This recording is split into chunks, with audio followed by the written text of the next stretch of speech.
Bienvenue au podcast Pivot. Mon nom est Jonathan Léveillé. Je suis le président d'Open Mind Technologies. Le podcast Pivot est distribué à chaque semaine afin d'aider et d'éduquer les entrepreneurs ayant une idée de produit technologique innovante, communément appelée SaaS, application web ou application mobile, et qui désirent maximiser leurs chances de succès dans l'aventure. Nous partagerons à chaque semaine trucs, astuces, histoires à succès ainsi que des apprentissages d'échecs d'entrepreneurs de renom. Le podcast Pivot est une présentation de Dev2CEO, filiale d'Open Mind Technologies. Dev2CEO aide exclusivement les entrepreneurs ambitieux qui désirent développer leurs idées technologiques afin d'en faire un succès d'envergure. Cette semaine, j'ai l'énorme plaisir de discuter avec François Lantier-Nadeau, qui a toute une histoire à nous partager de l'entreprise Snipcart jusqu'à la fusion avec Douda. Ils ont réussi en moins de 3 ans à rendre leur idée de produit profitable en s'autofinançant, donc en mode bootstrap, tout en étant incubé dans une entreprise de service. François est rentré par la petite porte d'à côté au niveau du marketing dans l'organisation et a monté les rangs jusqu'à la présidence de l'entreprise. L'épisode qui suit, c'est l'épisode 1 de 2. François en avait tellement à nous dire et c'était tellement intéressant qu'on a décidé d'y aller en 2 épisodes séparés pour être certain de vous transmettre tout son bagage, son parcours et ses conseils. Je vous invite à une bonne écoute pour la partie 1, mais ne manquez surtout pas la partie 2 également qui va suivre dans les prochaines semaines. Et n'oubliez pas de vous abonner aux alertes de votre plateforme de balado préférée pour être notifié à chaque semaine des nouveaux épisodes. Sur ce, je vous souhaite une excellente écoute.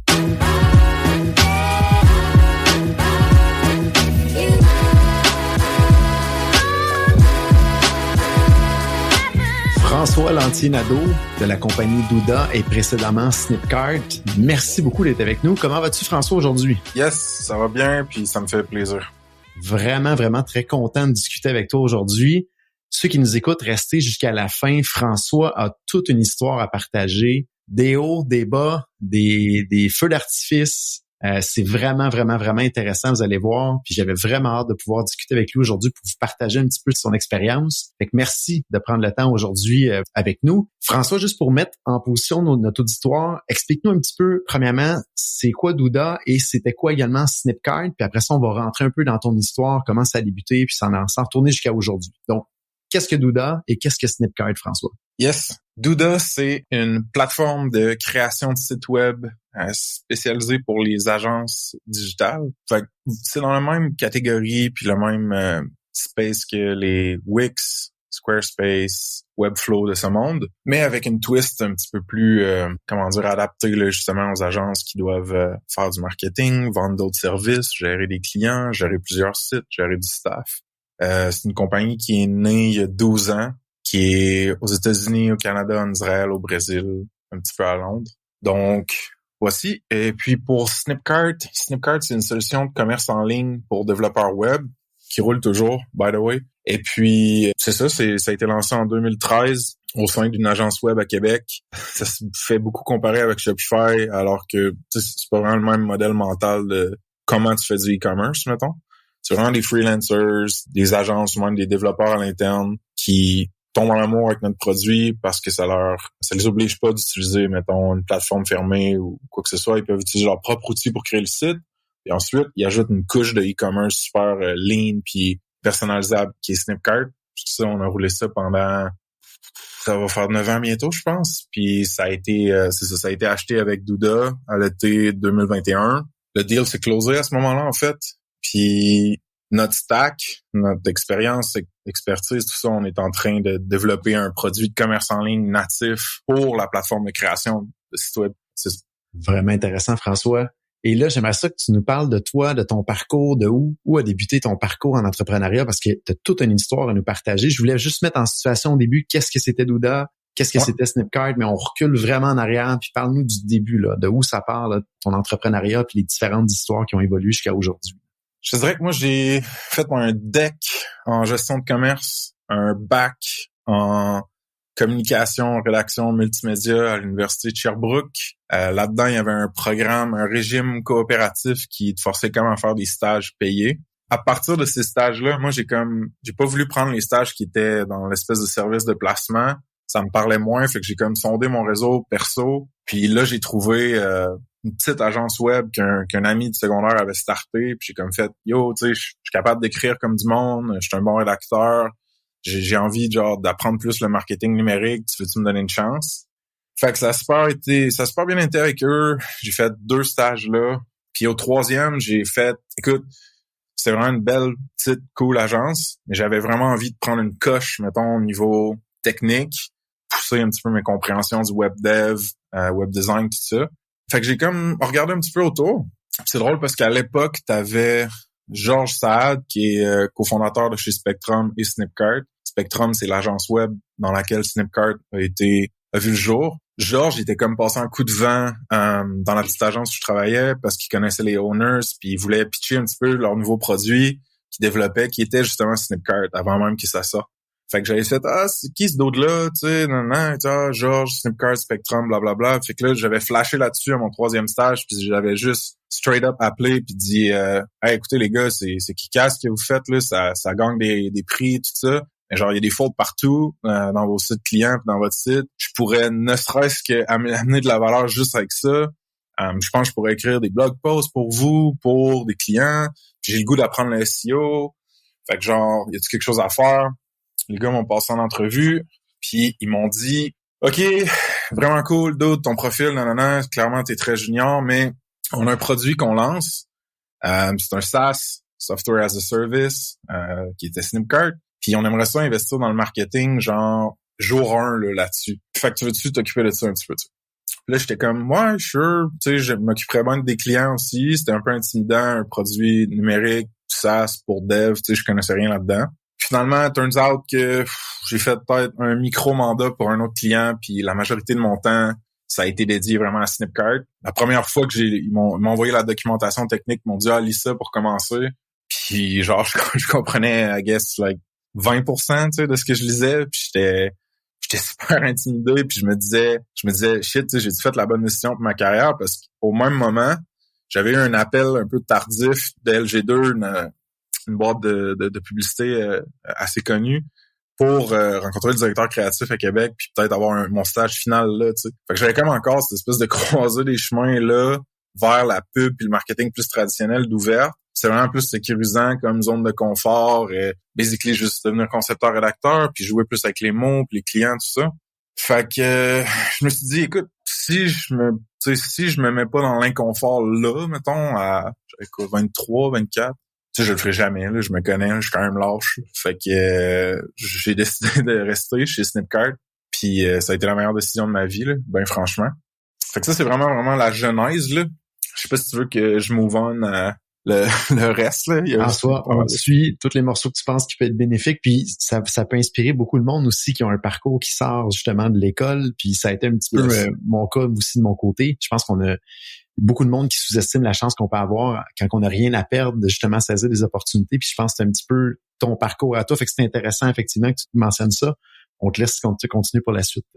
Donc la suite, dans le fond, c'est que j'étais full-time au début, stagiaire, puis ensuite employé temps plein chez Snipcart. J'étais allé finir mon université au Colorado. J'ai eu un gros accident de trampoline là-bas avant la saison de ski.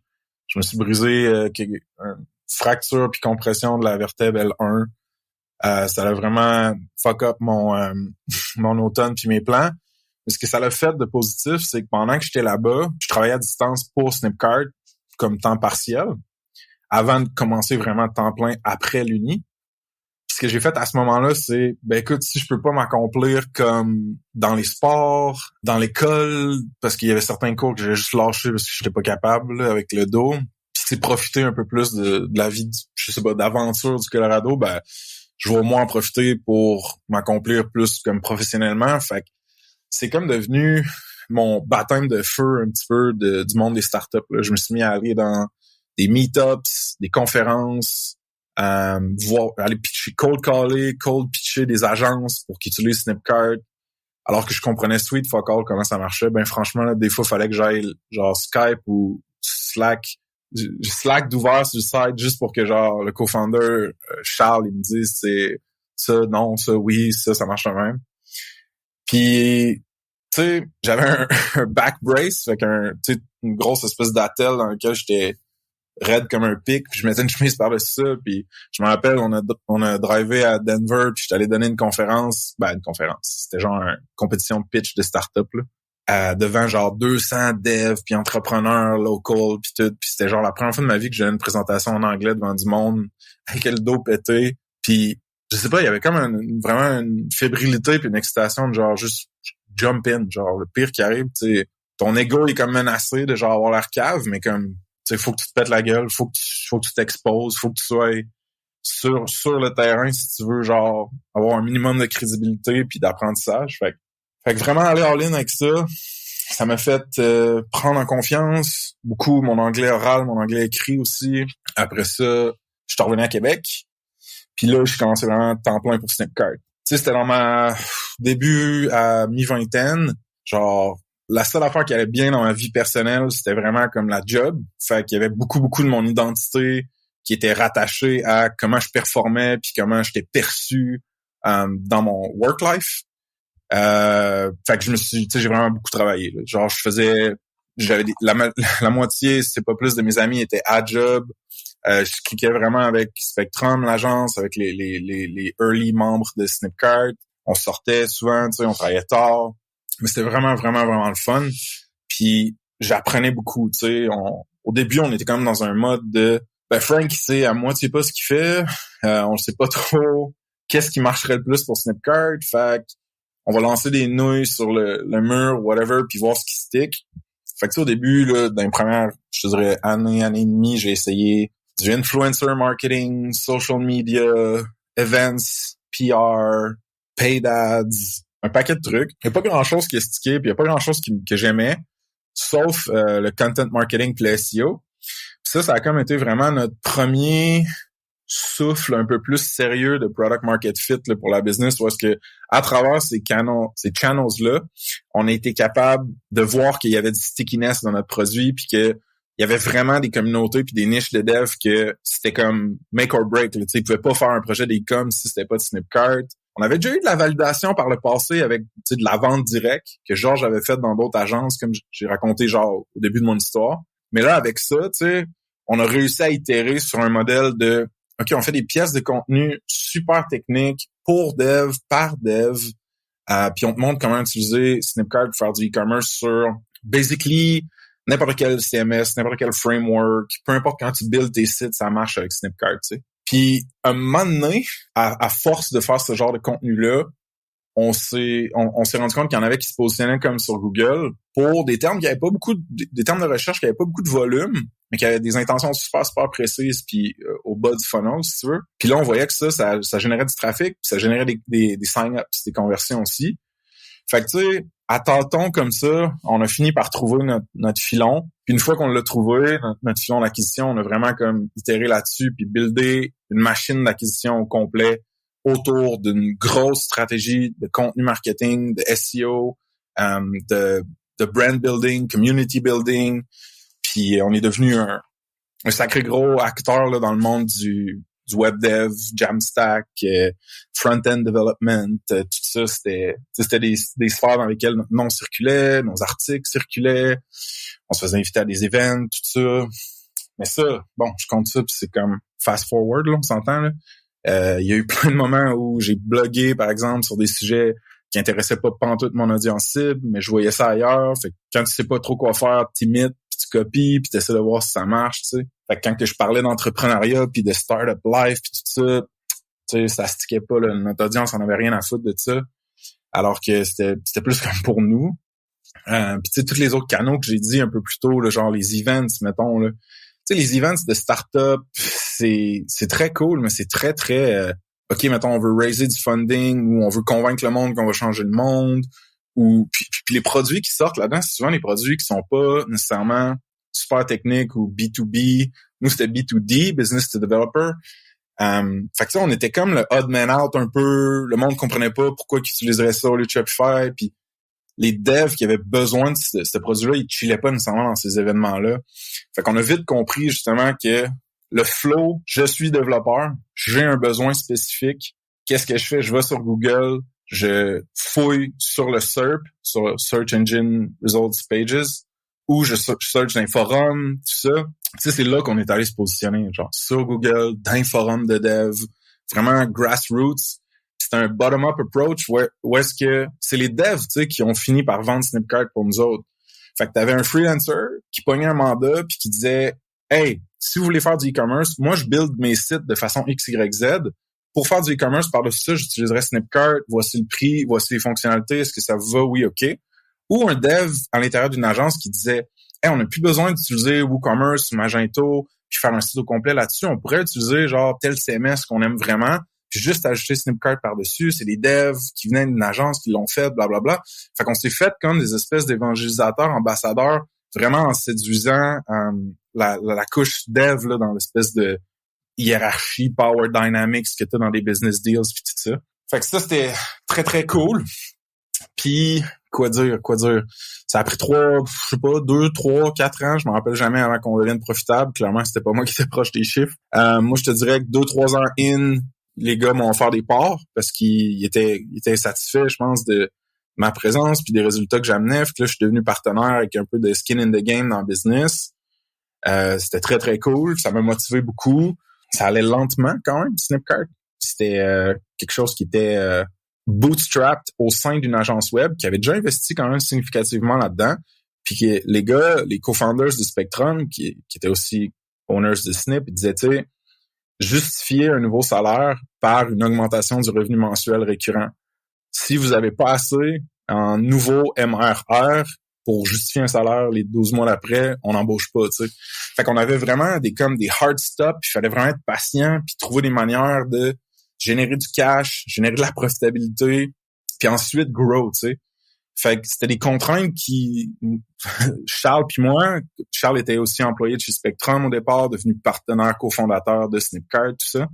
Tu sais, des fois, ça nous faisait chier carrément. On était comme, ben là, genre, le monde tripe sur nous autres, on a genre un modèle de marketing qui marche, on a un backlog rempli de features qu'on veut, genre, sortir, genre, fait juste dump du cash là-dedans, puis let's go, tu sais. Mais, looking back, tu sais, c'est une des meilleures choses qui est arrivée, là, parce que ça nous forçait à vraiment focuser sur les trucs qui vont amener le plus de résultats, puis croître de façon saine, jamais genre burner plus que ce qu'on est capable de ramener. Puis tu sais, à l'époque, il y avait, surtout quand tu compares aujourd'hui, là, il y avait comme une folie de l'investissement, puis des valuations, puis le monde qui brûlait des millions en venture capital, puis sans avoir de product market fit ou sans avoir de plan clair pour comment ils vont turner un profit à un moment donné. Fait que c'est ça, on était comme dans l'espèce de diaspora / gang de Basecamp, puis 37 Signals, puis les genres de rebel bootstrappers, là. On était bien influencés, je pense, par ça. À notre sauce, tu sais, Georges puis Vince, c'était builder une business de même chez Spectrum qui marchait vraiment bien, belle culture, le monde qui tripait, c'est encore le cas. Fait que bien influencé par ça, puis tu sais, looking back aujourd'hui, ben là, on pourra jumper plus dans le présent, mais ça c'est vraiment ça fit vraiment avec ma personnalité, mettons là quand même comme type d'entrepreneuriat puis de modèle de croissance d'entreprise. C'est ça. Fait que après une couple d'années, devenu profitable, tranquillement, on ajoutait des membres à l'équipe. Je te dirais que longtemps ça a été 3-4 hommes blancs hétérosexuels en Occident dans le même local, là. Fait que pas eu trop de diversité au début, mais tu sais, on était tous comme chum puis vraiment proches, fait que tu sais, c'était des good times là, c'était vraiment cool. Éventuellement, on s'est rendu justement à un peu plus de succès financier, disons. Puis là, on était capable de grossir la team à 6, 7, 8.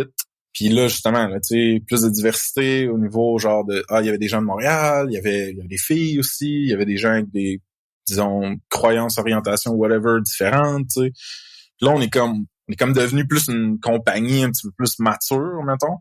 Mais pour se rendre là, il a fallu se péter la gueule sur une couple d'affaires, là. Entre autres, mettons, notre V3, la version 3 de Snipcart. On avait promis ça en 2018. On l'a shippé 1 an et quelques en retard en 2019. Ça nous a vraiment, vraiment fait chier tout le monde. Parce que, tu sais, tout le monde était comme, ben, qu'est-ce qui est arrivé? Puis tout le monde shruguait les épaules, puis disait comme, ben, on a fait du mieux qu'on pouvait, tu sais, puis ça a pas marché. Là, moi, j'avais l'impression qu'on avait perdu la face un petit peu, puis ça me faisait chier, puis là, je pensais à ça, puis avec les partners, on s'était assis, puis j'ai dit, tu sais, moi, les gars, ça marche pas, tu sais, pour moi, genre. Ce qui s'est passé là, c'est genre une major mistake dans notre gestion de la compagnie. Puis going forward, j'ai envie qu'on ait, mettons, une équipe de dev puis un process de produit qui sais, qui roule, puis qui est un petit peu plus accountable, puis qui ship, puis que ça arrive plus, tu sais. Je pense qu'on est assez bon pour ça, c'est juste qu'on n'était pas assez organisé. Puis on a commencé à se challenger sur une couple de trucs, puis moi j'étais là, ben tu sais, on est rendu assez mature pour avoir des process pas trop cowboy de développement de produits, un product owner probablement. Tu sais, commençons par ça au moins. Finalement, on a parlé Georges, puis tu sais, Georges était comme, tu sais, Frank, il y a aussi un manque de leadership au complet dans la compagnie. Il y a pas, nous, on est plus dans Spectrum puis d'autres affaires. Charles, il a le titre de CEO, mais honnêtement, il est comme CTO, tu sais, c'est pas nécessairement un manager dans l'âme. Fait que ça te tente-tu de prendre le rôle de CEO en même temps que prendre le rôle de product owner, mettons. Fait que là, moi, j'avais jamais vraiment pensé à ça, mais des fois, j'agissais comme ça sans m'en rendre compte ou sans intention de devenir CEO ou whatever. Fait que là, on a négocié, on en a parlé, puis moi, j'ai dit, check, je suis prêt à mettre au moins 5 ans de ma carrière encore là-dedans. Par contre, je veux plus de parts, fait qu'on a négocié les actions, puis éventuellement, je suis rentré vraiment là, comme product owner 1 année, puis CEO, ben, à partir de ce moment-là, mais pour les 2 années et demie qui ont suivi. C'est rendu là, on avait une petite équipe de marketing, on avait un designer, on avait comme plus de dev, fait que ça devenait vraiment une unité de business qui était comme plus fleshed out, mettons. Puis moi, j'avais ça à gérer les gens, puis je trippais vraiment, vraiment. C'était vraiment excitant. Sauf que tout ça nous a amené comme à la pandémie. Puis là, bon, moi, mon anxiété elle a skyrocket, là.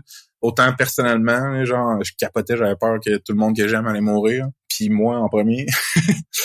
Puis genre, après, au début, on avait de l'anxiété par rapport à job aussi. On était comme, ben là, la business, comment ça va réagir au market, à toutes les fermetures, tout ça.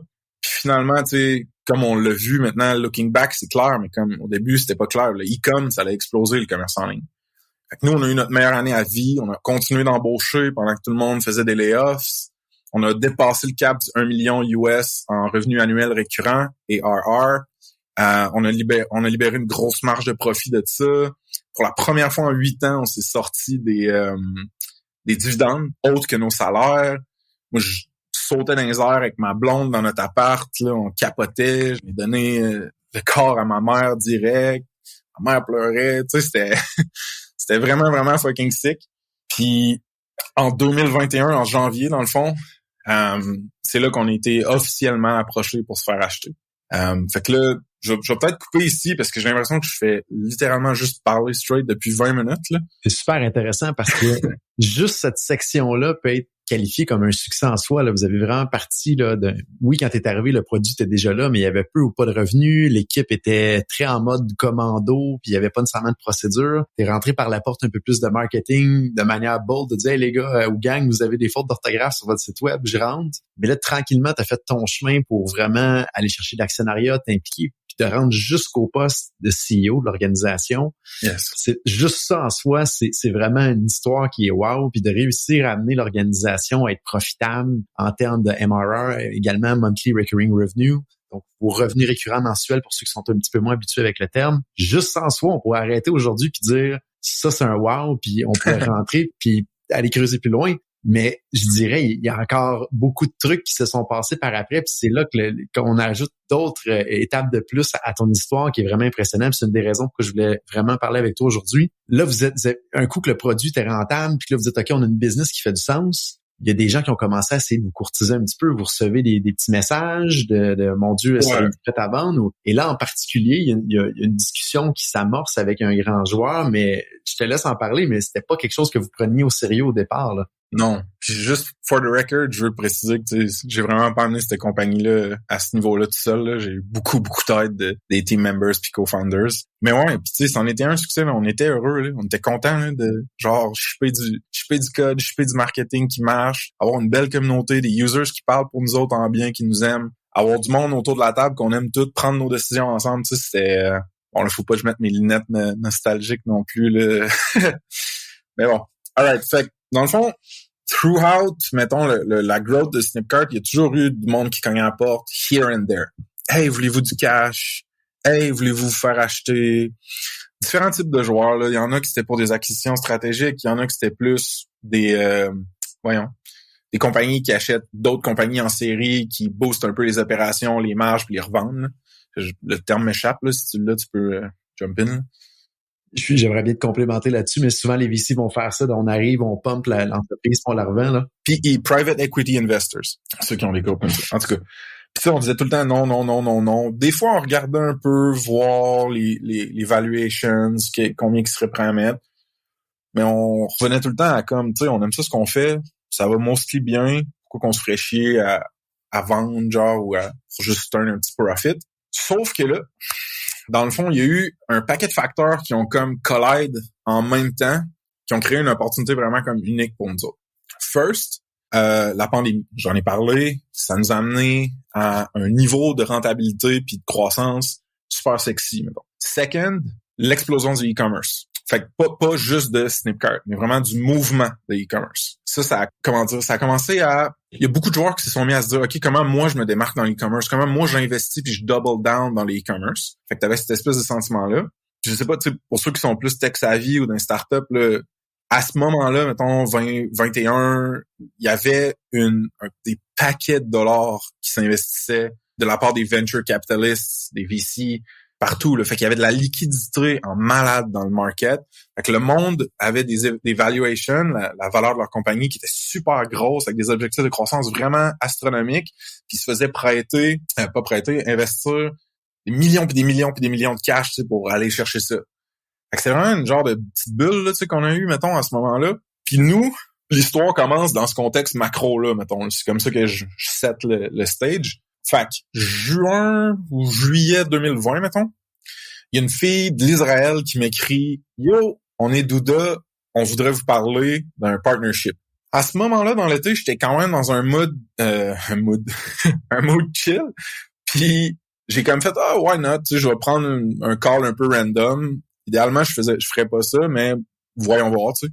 Super fine. Elle a comme une liste d'épicerie de questions sur, OK, tu sais, c'est quoi la technologie, vos clients, nanana. Là, j'étais un petit peu annoyed, là. J'étais comme, c'est quoi, c'est ça une entrevue, là, genre, tu sais.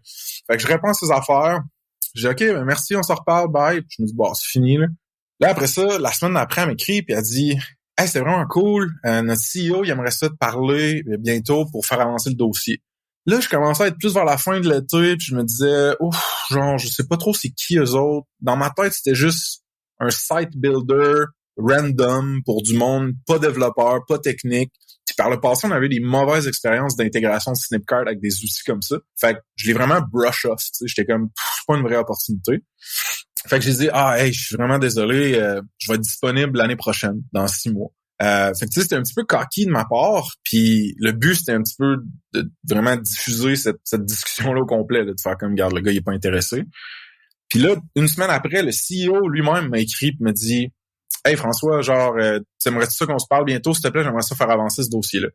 Dans ma tête, j'étais là, de quel dossier qu'il parle? Tu sais, je comprenais pas à quel point, pourquoi il voulait me parler à ce point-là.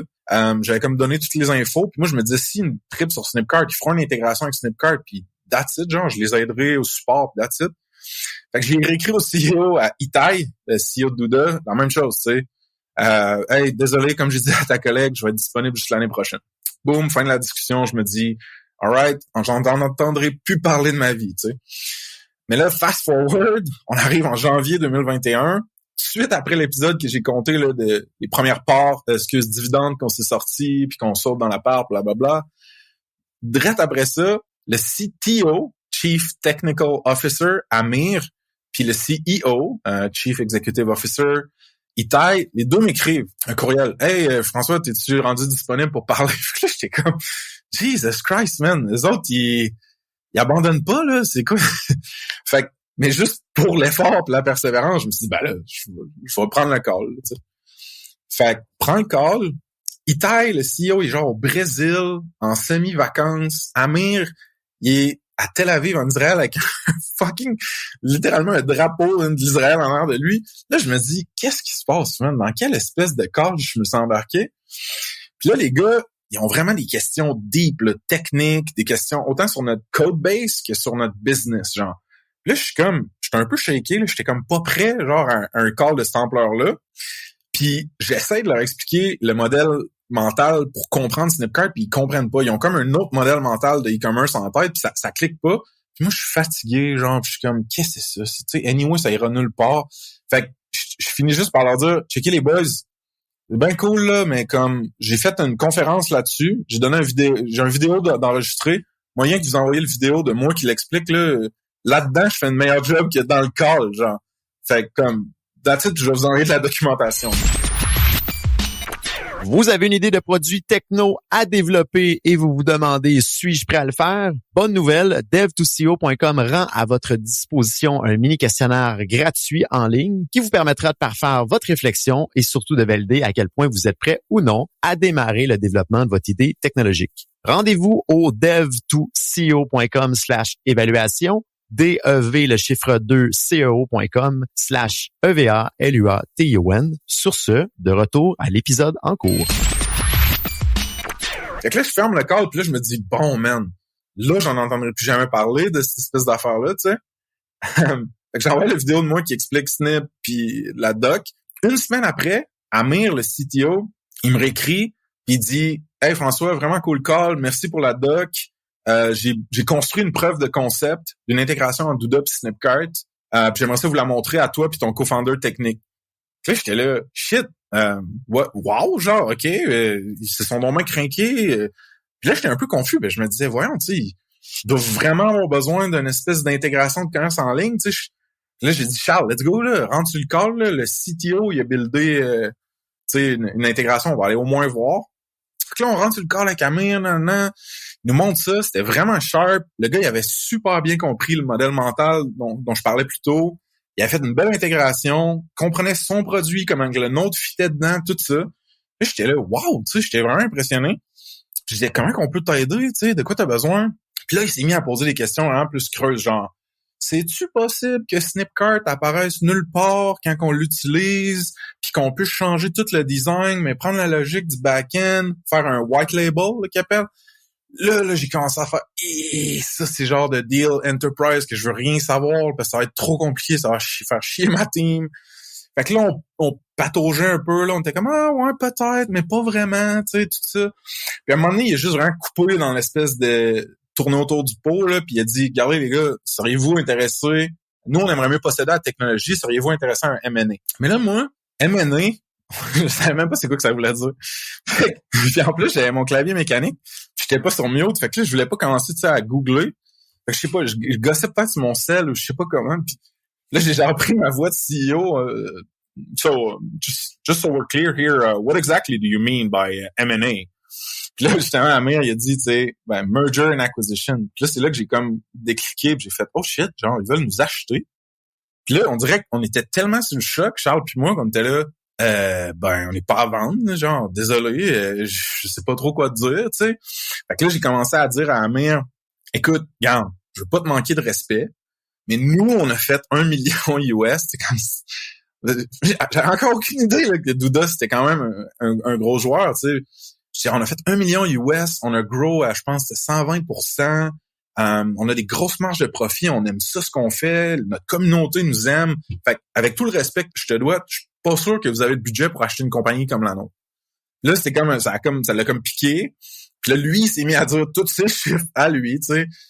Comme on a closé une série D de 50 millions, on a plus que 100 millions en total funding, ça fait 10 ans qu'on roule, on a cloqué tant de millions l'année passée, on a genre 1 million de sites, 10 milliers de customers, blablabla. Fait que là, j'étais vraiment sur le cul parce que je me disais, aïe, man, tout ce que j'ai fait il y a 6 mois à l'été, c'est regarder la homepage du site puis dire, c'est juste genre un website builder un peu whack.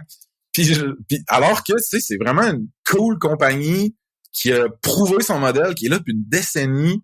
Puis là, je me disais, aïe, moi, je leur ai dit, tu sais, on va se parler l'année prochaine.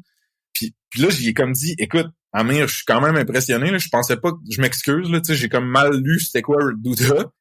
Puis j'ai dit, regarde, je vais en parler avec mes partners, puis on va t'en revenir, tu sais. Il dit, OK, c'est bon. Fait que là, on était 4 partners dans Snipcart, 2 qui viennent de Spectrum, puis Charles puis moi, dont j'ai déjà parlé. Puis là, on se parle, puis on dit, OK, il y a ceux-là qui veulent nous acheter, qu'est-ce qu'on fait avec ça? Voulez-vous vendre? Les 4 ont dit non, on veut pas. On dit, OK, mais je m'en rappelle plus c'est qui l'a dit, peut-être moi. Ouais, mais genre, mettons, pour combien, tu sais, que tu vendrais ta compagnie, t'sais. Fait que là, on s'est commencé à s'astiner philosophiquement sur un paquet d'affaires, puis là, moi, j'étais là, X, puis là, quelqu'un était là, non, X plus temps, puis là c'est devenu un peu genre déjà heated, là, tu sais, comme. Puis à un moment donné, c'est Georges qui me dit, hey Frank, on veut pas la vendre, la crise de compagnie. Arrêtons de s'ostiner. Envoie-y un montant qui est le plus haut qui est sorti de toutes nos discussions. Ils vont dire non, ils vont nous prendre pour des cons. Ça va terminer, puis on va se reconcentrer sur nos vraies affaires, tu sais, parce qu'on avait de la job en masse à faire. Fait que j'ai fait, ouais, j'avoue, dans le fond, tu sais, OK. Fait que, réécrit un courriel, dit, OK, fait nous, on est intéressés à parler, mais juste en haut de X. Pas en bas de X. Fait que là, je me dis, bon, c'est la fin de l'histoire. Of course, parfait, let's talk, comme courriel qui revient. Fait que là, j'étais là, oh my God, man. Ça finit jamais, genre, cette histoire-là. Fait que là, je reviens au gars, puis je dis, les gars, le plus haut chiffre qu'on avait dit, qu'on pensait qu'ils prendraient, genre, finalement, c'est intéressant, tu sais, pour eux. Fait que là, les gars, ils disent, ben là, si, tu sais, on va juste au moins checker, genre, qu'est-ce qui se passe avec ça. Puis là, je t'épargne trop de détails, mais grosso modo, à partir de ce moment-là, ce qui est arrivé, c'est que on s'est mis à valider une couple d'affaires. On a validé le sérieux de ces entrepreneurs-là, puis de la compagnie via des contacts qu'on avait un peu à San Francisco, ou genre, en lisant en ligne, en posant des questions à eux autres un peu plus. On s'est mis à valider techniquement si ça pourrait être cool, une intégration avec notre produit puis le leur. Puis on s'est mis beaucoup à valider la culture. Fait que genre dans toutes les discussions puis les meetings qui sont suivis, on était comme, est-ce qu'on va travailler avec des assholes? Si oui, no go. Genre, peu importe le cash, peu importe les bumps que ma team aurait, non, tu sais, j'ai pas envie de me faire chier au travail. On a travaillé 8 ans pour créer une business qui fait que c'est un net positif sur la psychologie du monde qui travaille avec nous autres. C'est pas vrai qu'on va vendre juste pour se faire chier et être malheureux après, tu sais. Fait qu'on checkait comme tous ces angles-là, puis plus la discussion évoluait, plus qu'on était comme, ouais, actually, il y en a un fit, tu sais, on pense que ça pourrait marcher, puis comme, c'est vraiment plus cool qu'on pensait, puis fun fact, ceux qui ont écouté The Big Lebowski, The Dude, c'est un personnage dans The Big Lebowski, c'était le film culte puis préféré à Amir et Itai, les co-founders de Douda. C'est à partir de ce nom-là, The Dude, qui ont fait Douda. C'est comme un peu un nod à cette masterpiece un peu absurde de comédie-là. Tu sais, moi, ça, j'étais comme, oh, nice, tu sais. Ça veut dire qu'ils se prennent pas trop au sérieux. Puis moi, j'ai le défaut j'ai de la misère à être genre, je sais pas comment dire, mais genre, poli, puis professionnel, puis tu sais, avoir des bonnes manières. Tu sais, c'est pas nécessairement ma force. Fait que je craque souvent des jokes, puis je teste un peu les limites. Tu sais, ça passait bien, puis ça riait, puis c'était comme accueilli de l'autre côté. Fait que j'étais comme, ah, OK, tu sais, genre, il y a quelque chose, là, tu sais. Fait que là, je vous dirais que ça s'est compliqué quand on s'est mis à vraiment négocier plus les termes du deal, tu sais. Parce que là, on était comme, OK, on va le considérer à ce prix-là, mais il y a des termes après ça, là. Faut que tu considères combien de pourcentage tu vas avoir en cash, combien de pourcentage tu vas avoir en actions, sur combien de temps tu vas avoir accès à ce cash et ces actions-là. Y a-tu des requirements, des pénalités? Il y a 1 million d'affaires. Puis moi, j'ai jamais fait ça de ma vie vendre une compagnie. C'était la première fois que je faisais ça. Puis rapidement, je me suis trouvé un peu entre deux fronts. Je m'explique. Il y a genre, je voulais pas vendre la compagnie. Vince, c'était comme in between. Charles puis moi, on voulait. Fait que là, moi, il fallait que je négocie pour les boys qui voulaient pas ou qui étaient pas sûrs. Ce que eux voulaient dans le deal, il fallait que je négocie ça avec mes potentiels acheteurs, tu sais, puis nouveaux boss, sans burner la relation avec eux, sans burner la relation avec mes chums. Puis, ben franchement, j'avais aucune idée de ce que je faisais en plus. Fait que moi, j'appelais du monde qui avait déjà fait ça. J'écoutais un audiobook de The Art of Selling Your Business, tu sais, genre en fast forward. Je prenais des notes, puis pas testostérone, voyons, j'étais l'adrénaline là, beaucoup dans cette période-là. Puis, à un moment donné, je te dirais que Georges puis Vince, tu sais, ils ont mis une ligne dans le sable, puis ils ont dit comme, hey, nous autres, là, Frank, c'est le split qu'on a besoin, mettons, cash, action, whatever, c'est ça. Puis en bas de ça, c'est genre non, tu sais. Là, on s'est assigné là-dessus, puis j'ai fini par dire, OK, les gars, genre, je vais aller vous le chercher, puis comme, après, vous me promettez d'être all-in, tu sais. Oui, c'est bon. Là, alright, man, parle avec Itai, négocie un petit peu. Finalement, ça passe super facilement.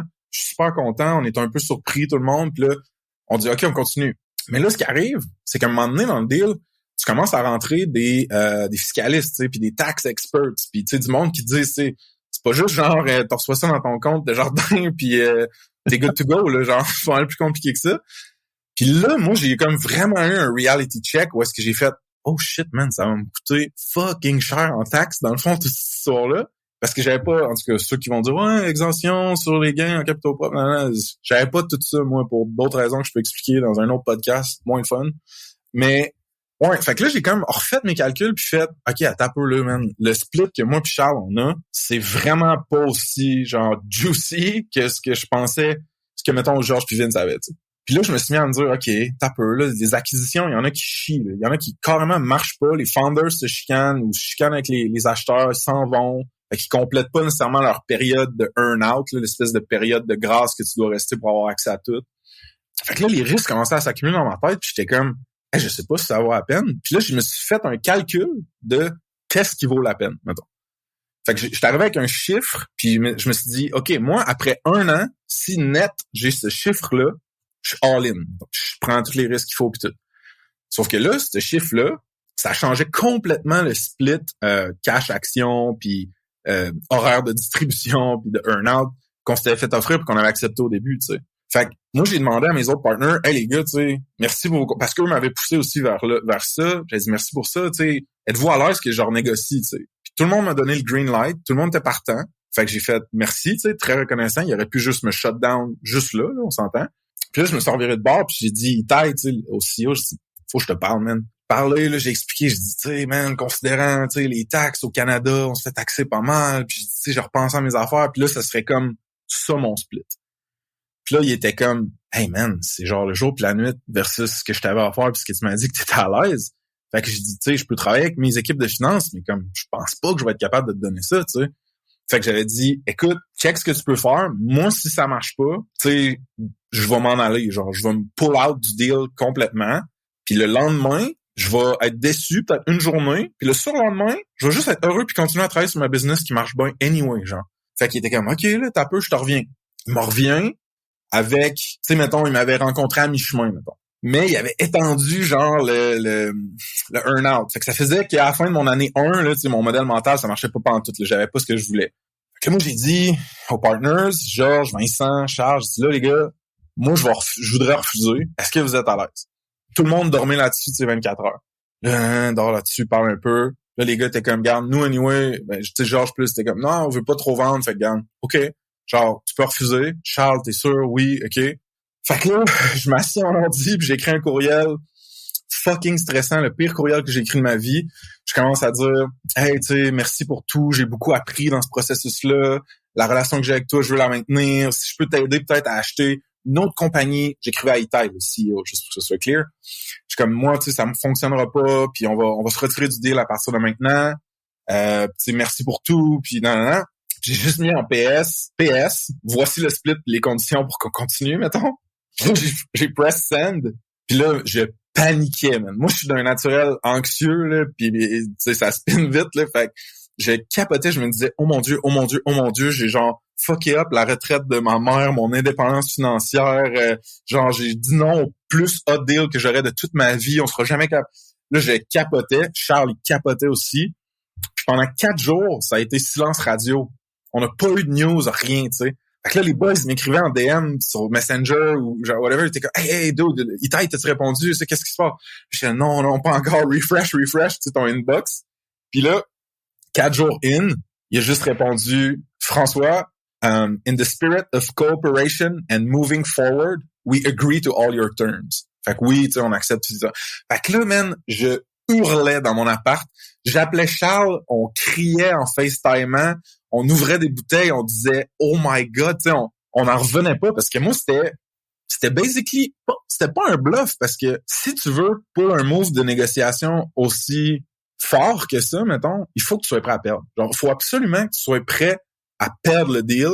Puis genre, si tu vis bien avec ça, go for it. Mais genre, il y a un gros amount de risque là-dedans, genre. Puis moi, la vérité, c'est que j'étais pas tant à l'aise avec ça. Là. Dès que j'ai fait send sur mon email, je regrettais, genre, tu sais.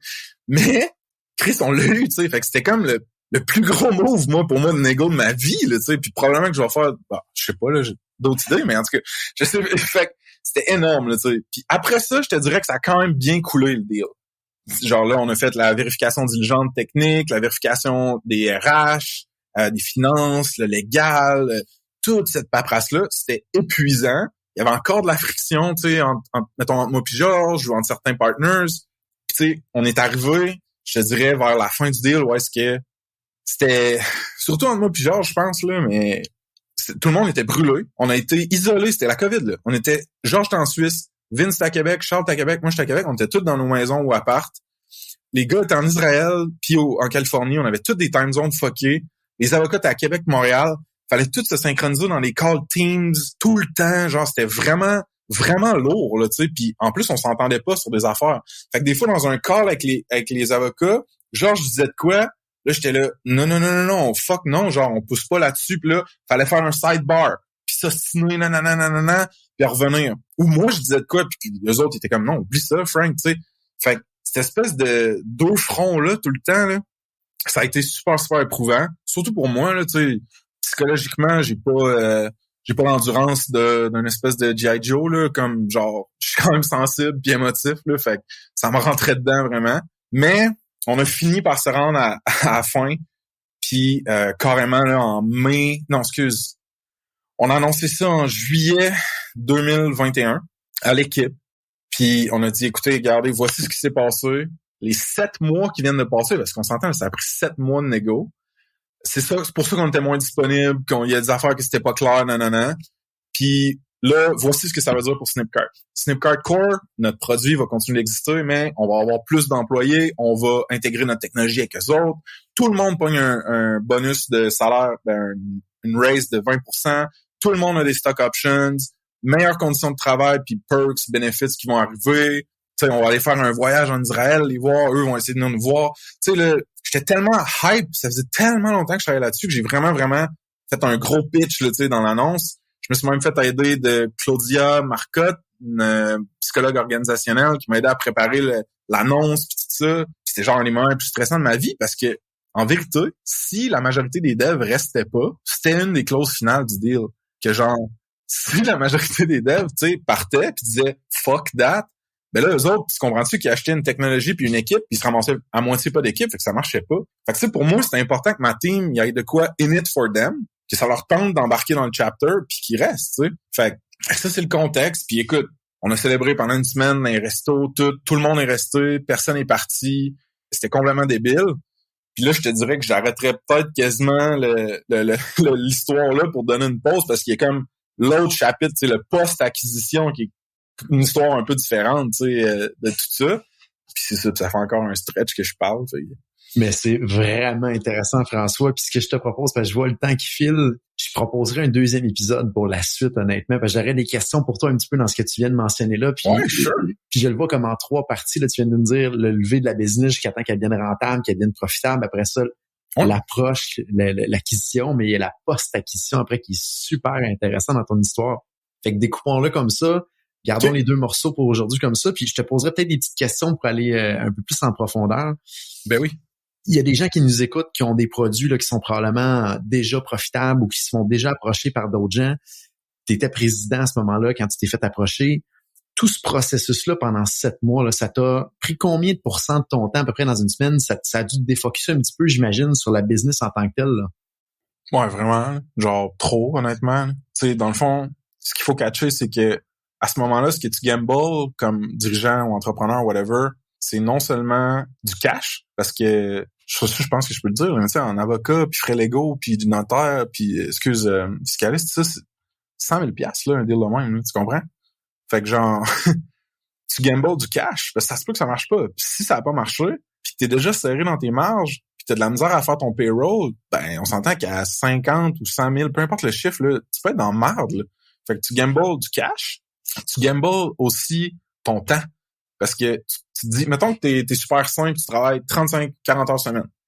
Ben, best believe que ton pool d'heures que tu travailles va augmenter si tu veux finir par closer le deal. Parce que Itai m'avait dit ça, là, time kills deals. Puis je trouve vraiment que c'est vrai, genre, moins t'as de momentum dans un deal, plus il y a comme d'imprévus, de mauvaises surprises, de remises en question qui peuvent popper puis fucker ton deal. Fait que tu veux que ça se passe, fait que t'en mets plus. Fait que t'es plus à 40 heures, t'es à 60, mettons, ou plus. Puis dans ces 60-là, il y en a 30 que tu travailles pas sur la business, ses opérations, sur tes ressources humaines. Tu travailles sur genre, parler avec des avocats, monter un deal, négocier des clauses, tout ça.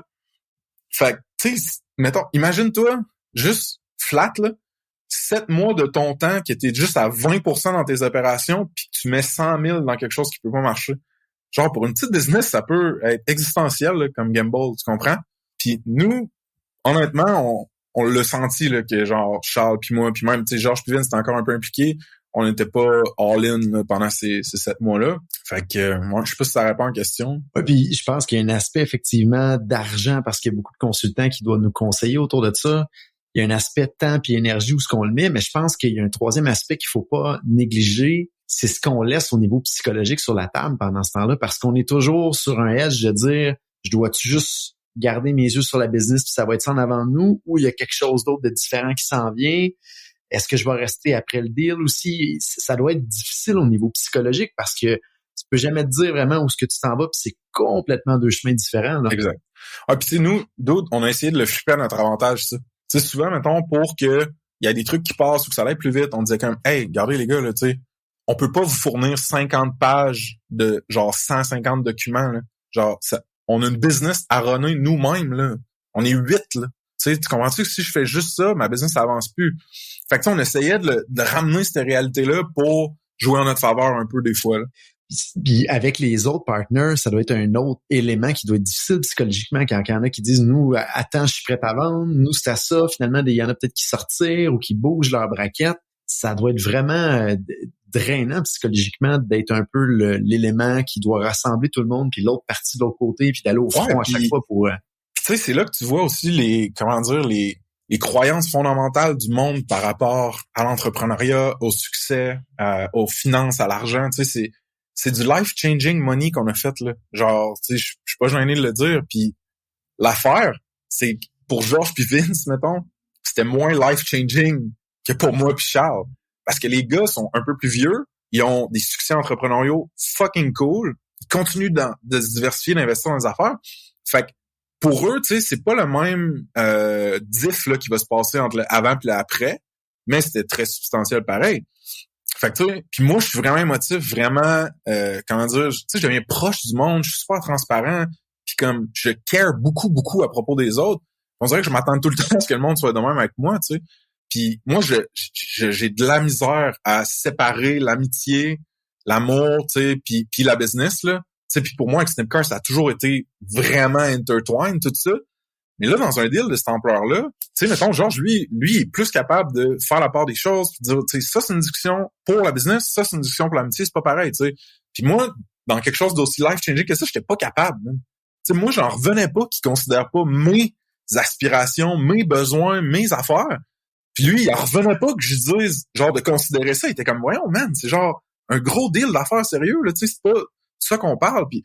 Fait que, tu sais, ça clashait vraiment, honnêtement, au niveau fondamental de notre relation. Puis moi, j'ai eu peur qu'on se perde, tu sais, vraiment comme ami. Puis comme, tu sais, Georges, ça a été mon boss, mon ami, mon mentor. Puis, tu sais, je veux dire, il a joué un rôle clé dans ma vie, puis encore à ce jour. Puis la première fois qu'il est revenu à Québec après le deal, ça a été fret un peu. On s'est pogné, tu sais, c'était pas facile, mais on est arrivé, je pense, à justement l'espèce d'élément de, regarde, si on le voit pas de la même manière, on sera jamais d'accord. Est-ce qu'on laisse ça fucker tout? Genre une décennie quasiment d'amitié puis et d'autres décennies. Non, tu sais, let's move on. Puis là, on est 100% good, tu sais, puis ça me touche quasiment de dire ça, man, parce que c'était vraiment, tu sais, c'est ça, c'était vraiment tough, puis je l'aime tellement, Georges, que j'aurais pas voulu, tu sais, que ça se passe. Puis sinon, mais j'étais encore super proche de Charles, on travaille ensemble pour Douda aujourd'hui. Vince, on est moins proches, on a une super bonne relation, il fait des moves cool, il investit dans les business cool, puis c'est le gars qui a été le plus patient avec, genre, la version vingtaine rock'n'roll de moi, genre, qui est pas capable de gérer ses émotions, là. Mettons que Vince, il a payé en patience puis en compréhension, là, pas mal. Fait quoi. Puis c'est un bon point, François, que tu apportes. Quand on est plusieurs partenaires dans le développement d'un produit comme ça, tout le monde arrive avec un bagage différent, puis il y a un historique financier aussi différent.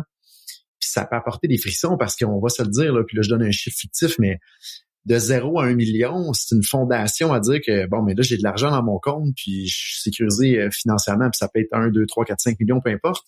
Mais ceux qui l'ont déjà, qui arrivent dans le deal, pour eux, de rajouter 1 million ou 2 de plus dans un compte, c'est pas le même changement, c'est pas la même apport que, exemple, quand on part, c'est sa première business qu'on vend. Fait qu'à ne pas négliger, si vous partez en partnership avec d'autres personnes, des fois, on peut arriver là, puis ça peut créer un peu de... Ouais, parce que, écoute, moi, ma mère est monoparentale. J'ai perdu mon père quand j'étais kid. Elle s'est donné toute sa vie pour ma sœur puis moi. Elle m'a mis à l'école privée. Elle a mis ma sœur en sport-études. Ma sœur, aujourd'hui, c'est un athlète international de vélo de montagne, top 10 au monde, Andréane Lantinado. Puis, tu sais, ma mère, elle a priorisé ça, puis elle a sacrifié beaucoup. Puis moi, mettons, ce deal-là me permettait de m'occuper, tu sais, financièrement, ou du moins d'aider significativement financièrement ma mère, que j'ai toujours eu l'impression que jamais de ma vie, je serais capable de même pas commencer à y redonner tout ce qu'elle a fait pour moi, tu sais. Fait que moi, justement, c'était, tu sais, pour moi, ça, c'était comme, le jour que j'ai montré mon compte en banque après la transaction à ma mère, c'était genre une des plus belles journées de ma vie, là. On braillait, puis tu sais, j'ai commencé à payer automatiquement pour son hypothèque, son auto, puis ses assurances, puis c'était comme, puis c'est parce que mes conseillers financiers m'ont dit, là, épais, là, fais pas juste sortir X centaines de milliers, là, genre, paye, genre, au mois, pis là, laisse le reste builder, là. Parce que moi, j'étais comme, non, je donne tout ce qu'elle a besoin, live, là, tu sais. Fait que, tu sais, pour moi, c'était ça qui était comme challengé puis mis en danger quand, mettons, quand le monde disait non, on veut pas vendre ou on veut pas à ces termes-là. Puis je m'attendais à ce que le monde care autant à propos de ça que moi, alors que c'est pas leur vie, tu sais. Fait que c'est ça, c'était tout qu'un brouillon, ouais. Et c'est ça qui est pas évident parce que quand on part à une idée comme ça au début, ben il y en a que leur modèle, si on part quelque chose puis en dedans de 3-5 ans, on vend, on cash, puis on repart d'autres choses. C'était pas nécessairement votre cas, surtout dans la porte dans laquelle tu étais rentré de ton côté. Vraiment intéressant de voir à l'intérieur de comment ça se passe. Puis il y a un grand entrepreneur qui m'a dit que c'est dans des situations un peu plus difficiles comme celle-là qu'on voit, c'est quoi la valeur des gens, mais c'est quoi leur vraie valeur également aussi. Mais même si tout le monde a des bonnes valeurs, notre prix à nous qu'on est prêt à vendre nos actions, nos parts est différent de notre partner qui a peut-être des bonnes valeurs lui aussi puis des bonnes convictions. Oui. Et là, ça peut créer des frictions même si tout le monde est de bonne foi autour de la table. Notre propre bonne foi est motivée par nos propres motivations intrinsèques personnelles, là. Tu sais, mon gars, si je peux dire un truc au monde qui écoute aussi, c'est la quantité de conseils que vous allez recevoir qui sont contradictoires souvent de vos amis, vos contacts, votre famille. C'est étourdissant, man. Puis le monde, dépendamment de c'est quoi leur background financier, soit leur literacy carrément là, de genre de business là, puis de finance, ou leur situation financière personnelle, ils vont vous donner des conseils violemment différents. Tu sais, moins, c'est con, mais moins t'en as, plus qu'un montant significatif, c'est comme life-changing. Fait que c'est comme, hey, take the money and run. Et quand je parlais, mettons, à un de mes chums qui est comme nomade digital, entrepreneur en série, qui a plusieurs millions à son nom, lui, il checkait à Valo de ma business, la growth, tout ça, il était comme, fuck that, man. Genre, vends pas ça, vends ça le double dans genre 2-3 ans, nanana. Puis là, alors que moi, j'étais comme, hey, man, t'as peur, là. Il y en a qui me disaient, ah, oublie ça, t'auras jamais le prix à X. Finalement, on a eu X plus ça. Tu sais, c'était étourdissant, là. Fait qu'à la fin de la journée, il faut vraiment que tu te réalignes sur toi, qu'est-ce que t'as besoin, puis pour quelle raison tu le fais. Puis moi, je l'ai énuméré, tu sais, à mes partners. J'ai dit, moi, je le fais pour augmenter mon niveau d'expérience et de crédibilité genre en start-up. J'ai envie de vivre cette expérience-là, d'être capable d'en parler aux autres, puis que cette nouvelle crédibilité-là m'ouvre un paquet de portes pour ma carrière professionnelle. Puis by the way, genre c'est con, mais juste, tu sais, voici le call dans lequel on est, le podcast, c'en est une porte qui est ouverte, là. Tu sais, on se l'est dit offline, genre je trouve vraiment nice, on ira prendre un repas à Montréal, whatever. Puis j'en ai un paquet d'autres portes de même qui ont ouvert, tu sais, puis je suis tellement reconnaissant de ça. Fait que, bon, crédibilité, ouverture de porte, l'expérience, indépendance financière, carrément. Puis, alors, last but not least, genre, aider ma mère, puis être plus généreux avec le monde que j'aime, ma famille, ma blonde, tout ça, mes amis. Fait que, tu sais, moi, c'était ça mes motivations intrinsèques, puis j'ai décidé que j'étais prêt à, genre, me battre pour ça, tu sais, argumenter plus pour ça, aller le chercher, puis même prêt à payer un prix qu'on parlera peut-être dans dans l'autre chose, sur, tu sais, sur la suite des choses, parce que tu vends un statu quo, tu vends, genre, ça sera plus jamais la même chose que c'était ta business, tu sais, après que tu l'aies vendu. Fait que, c'est ça, c'est déchirant, mais, ouais. François, sérieusement, je pense qu'on pourrait se parler pendant des heures parce que tu as tellement, je pense, de bagages d'accumuler dans ta première puis deuxième vie de l'entreprise, puis il y en a une troisième qu'on pourra parler dans le prochain épisode. Je te propose, comme je dis, on va se booker une autre petite date ensemble. Ceux qui nous écoutent, là, dans la description du podcast, vous allez voir, là, le prochain épisode sort quand à ce moment-là pour la suite des choses. Manquez vraiment pas ça, honnêtement. Parce que si vous pensez que l'épisode 1 et 2 étaient bons là, de la vie de François en affaires, écoutez bien l'épisode 3 aussi. Il y a du très, très bon contenu là-dedans. François, sérieusement, je vois le temps qui file, fait que je vais te remercier pour aujourd'hui. J'ai pris plein de sous-sujets qu'on pourra détailler un petit peu plus devant nous. J'ai beaucoup de bons insights qu'on va recaper dans l'outro dans les prochaines minutes. OK. Mais merci beaucoup. Est-ce qu'il y avait quelque chose, François, que tu voulais rajouter aujourd'hui pour la partie 1, je dirais, là, de nos peut-être quelques discussions qu'on va avoir ensemble? Non, écoute, si le monde veut des spoilers, ils peuvent aller sur flantiernadeau.com. J'ai une série de blog posts avec des comic books que j'ai fait faire pour l'histoire du deal. Puis comme juste dire tellement merci beaucoup là, Jonathan, genre tu sais, j'aime ça conter des histoires. Of course, la mienne, je la connais bien. Puis la seule chose que je trouve plate, c'est que genre moi je peux pas te poser plein de questions parce que en tout cas, je sais que toi aussi t'en as vraiment beaucoup d'expérience et d'histoire, fait que très reconnaissant à notre ami commun Mathieu Dumont de nous avoir mis en contact, puis looking forward pour l'autre part, puis pour vrai c'est un blast là, d'avoir ces conversations là, fait que merci vraiment beaucoup. François, je te remercie beaucoup et à tous ceux qui nous écoutent, je vous dis à bientôt. Wow, vraiment intéressant. François Lantier-Nadeau, son partage de l'entreprise précédemment Snipcart qui est devenu fusionné avec Bouddha. Qu'est-ce que j'en retiens de mon côté? Plusieurs concepts intéressants. François nous parlait entre autres de lancer des nouilles sur le mur pour voir ce qui va coller et c'est tellement une bonne expression quand on tente de voir quel canal marketing peut créer une croissance pour notre développement de produits. Il faut essayer plusieurs choses. Il faut lancer un plat de nouilles complet sur le mur puis voir lesquelles vont coller. Puis après ça, celles qui collent, faut focusser puis développer une stratégie pour vraiment croître en lien avec ces initiatives-là qui ont réussi à coller et donner la plus-value. Ensuite, deuxième chose que j'en retiens, on peut avoir parfois des épreuves de vie ou des blessures, mais ça peut devenir une opportunité. Ça a été le cas de François, une blessure physique qui lui a donné un petit peu plus envie de se focusser sur tout ce qui est l'environnement SaaS, startup et compagnie. Il a vraiment transféré cette épreuve-là en opportunité. Ensuite, si vous êtes jeune et que vous sortez de l'école ou vous êtes encore à l'école, il y a souvent des belles opportunités à saisir. Soyez bold, donc soyez pas nécessairement agressif, mais approchez des gens, approchez des entreprises pour voir ce que vous pourriez apporter comme valeur et ça peut vous faire un beau terreau fertile après pour devenir actionnaire de l'organisation et peut-être même devenir éventuellement le président de cette organisation-là. Ne négligez pas cette opportunité-là. Vous avez rien à perdre souvent quand on est jeune et ça a été un petit peu mon cas à moi en affaires quand je me suis lancé quand j'étais plus jeune. Et il y a une belle opportunité à regarder. Ensuite, même en cas de tempête, il peut y avoir des opportunités à saisir. Ça a été le cas de François et de sa gang avec la COVID. Ça les a beaucoup aidés. L'environnement macroéconomique était très intéressant pour saisir les différentes opportunités. Donc, ne sous-estimez pas qu'en cas de ne jamais gaspiller une bonne crise que Churchill nous disait, et c'est un petit peu le cas de la gang de François qui, disons, saisit. Concept également du net positif, de l'impact net positif sur l'équipe. Je trouve ça vraiment intéressant. Beaucoup d'entrepreneurs ont ça en tête de s'assurer que leur gang soit bien, autant au niveau psychologique que financier. Donc, est-ce que ce qu'on fait apporte un impact net positif sur l'équipe? C'est à se poser la question également dans le cas de fusion, acquisition, vente de l'entreprise. C'est un bon mindset, je pense que François, entre autres, avait et sa gang également aussi.